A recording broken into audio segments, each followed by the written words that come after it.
وہ مضبوط عقیدہ ہے توحید کا کہ جن بھی بیان کرتے ہیں۔ قل اوحی الی آپ فرمائیے مجھے وحی ہوئی انہ استمع نفر من الجن کہ اس قرآن کو سننے لگا ایک گروہ جنوں کا، فقالوا انا سمعنا قرآنا عجبا کہنے لگے ہم نے سنا قرآن عجیب،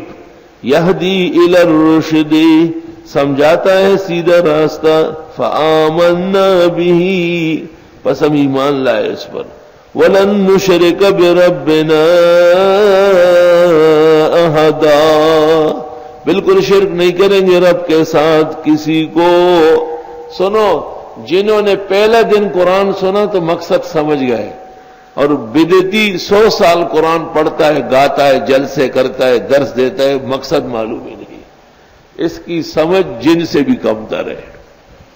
پیریانو برابر پوئے نشتے۔ پہلے ہی درس میں انہوں نے کہا کہ یہ قرآن آیا اس مقصد کے لیے، اللہ نشرک بربنا احدا کہ ہم اپنے رب کے ساتھ شرک بالکل نہ کریں، اور یہ کہتے ہیں یہ قرآن اس لیے آیا کہ ساری درگاہوں کی نیاز دے، سب کو مشکل کشاؤ حاجت روا کہے۔